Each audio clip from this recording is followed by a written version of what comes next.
The BBC's Lord of the Flies is a long-awaited TV adaptation of the classic novel by William Golding. This 4-episode miniseries was directed by Mark Munden and developed and written by Jack Vaughan, who's well known for his work on This Is England, as well as last year's award-winning Netflix drama Adolescence. This is one of the most popular books of the 1900s, with it appearing in schools all over the country due to its important themes such as leadership, morality, and toxic masculinity. However, I am one of the few people who never read the book, so in today's video, I will be discussing this miniseries separate from the book, judging it on its own merits. I'll be diving into why I believe that in 2026, Lord of the Flies remains as important a story as ever.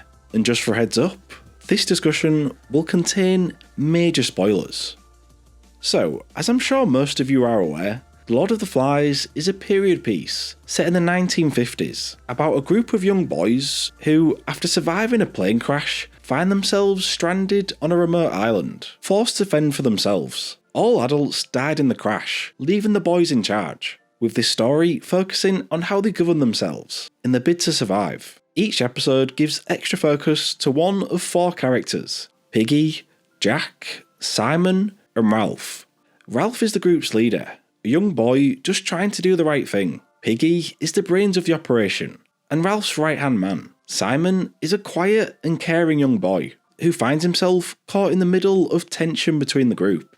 And then we get to Jack, who is the series' antagonist, and despite his young age, is one of the most complex and brilliant villains that I've seen in quite some time. Jack is a violent yet insecure young boy, and acts as the head of the hunting group, before gaining overall control of the boys later in the series. And first of all, when you've got a cast almost entirely made up of children, it's absolutely vital that the casting team choose the right actors that can pull off such heavy source material. And I must say, I think the casting team have knocked out the park here. Despite this being the acting debut for most of the children, I was really impressed with all of them, particularly the main 4 children. But for me, the highlights were undoubtedly David McKenna as Piggy and Lox Pratt as Jack.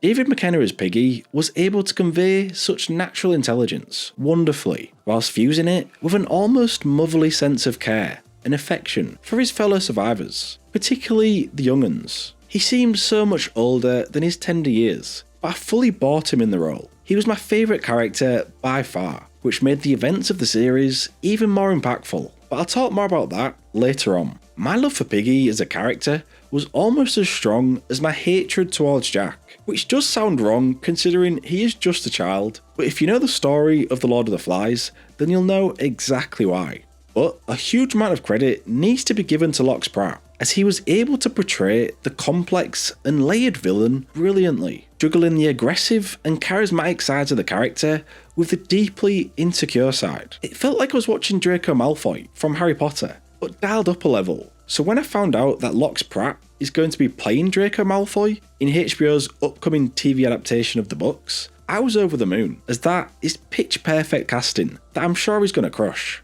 Even though the story centres on a group of young boys, The Lord of the Flies is highly political, with it demonstrating how important it is to get people on side and the avenues they can take to gain control and power. Initially, Ralph is the group leader. He makes the decisions, with input from the group, especially Piggy. However, still bitter from losing his bid to become leader of the group, Jack rejects any attempts made by Ralph and Piggy to create a working structure for the group, calling it boring. Whispers of a scary beast hiding on the island allow Jack to gain power, with him asserting his dominance with his charismatic speeches and physical prowess. The boys are scared of this mythical beast, and Jack portrays an air of confidence that inspires the group, with them latching onto his every word. But the reality is that it's all a front with Jack. He's deeply insecure, breaks into tears when rejected, and is too scared to kill even a wild pig himself, instead putting the blame on other people.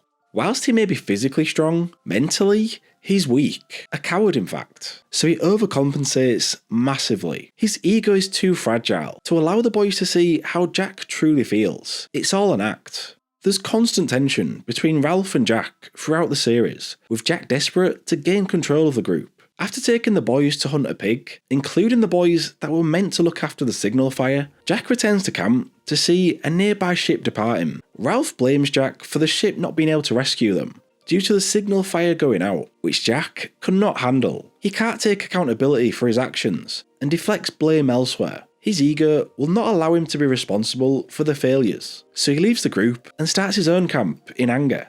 As word of the beast intensifies, the boys become increasingly feral, with Jack the main reason for this. They chant, dance tribalistically, and paint the faces. And on one fateful night, Simon sneaks up on the camp, with no malice intended, but the boys mistake him for the beast, and they beat him to death. And considering this is my first exposure to the story, I couldn't believe what I was seeing. Simon was such a sincere and sweet child who wouldn't hurt a fly, so to see him meet such a tragic, violent end, I found really upsetting. It's a brave narrative choice to kill a child, but it highlights the depths that people can go to when they're caught up in mob mentality. By the final episode, it's descended into pure chaos, with Jack gaining control of almost the entire group, other than Ralph, Piggy, and a few others. Jack's group steal Piggy's glasses so they could start fires, and when confronted, Roger, who's one of the choir boys, throws a rock at Piggy's head, fatally wounding him. Ralph and Piggy just about manage to escape,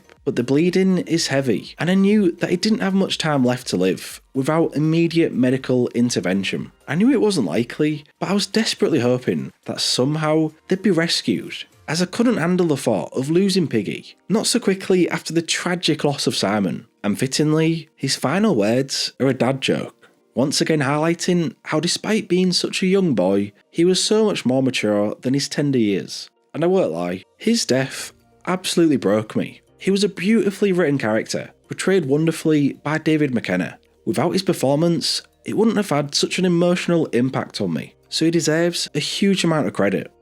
During the final moments of the series, Jack and the group hunt Ralph in the forest, with them starting a fire to smoke him out from where he was hiding. And as someone who had no idea where this story was going, I was desperate for him to survive. I needed Ralph to be okay, otherwise I wasn't going to be okay. And thankfully, when Ralph escapes to the beach, we see what we've been so desperately waiting for all season: an adult.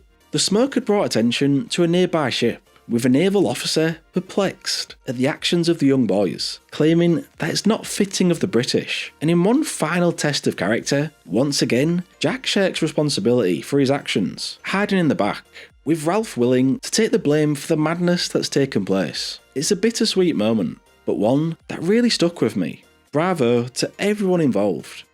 Ultimately, The Lord of the Flies is an allegorical tale that remains as important and relevant today as it did back in the 1950s. It gives great insight into how powerful and charismatic leaders can influence normal, everyday people, literal choir boys in this instance, into doing terrible things, where you begin to dehumanize your fellow man. Back when the book was published, this would have been referring to Hitler and the Nazis, but there are countless examples that this could be applied to in the decades following. On the surface, it's just a story about children and how savagery can escalate without parental supervision. But looking at it deeper, it shows how fear can be used to manipulate people into turning us against each other. Fear of the beast, fear of the enemy, even if they're not real. This remains a hugely effective tool in political discourse today, with politicians wanting to turn the common people against their political opponents for their own benefit. Once you clock onto it, it's hard to ignore. The Lord of the Flies is a timeless classic, and I'm so happy that they finally adapted it to television, as it exposed me to a powerful, emotional, and important story that had a real impact on me. So unsurprisingly, The Lord of the Flies gets 2 thumbs up from me, as it's definitely worth watching. So, what did you think of this miniseries? And if you've read the book, do you think it did the story justice? Let me know in the comments down below. Thank you for watching, and if you enjoyed the video, leave a like and subscribe for more. And I'll see you next time for another video. Goodbye.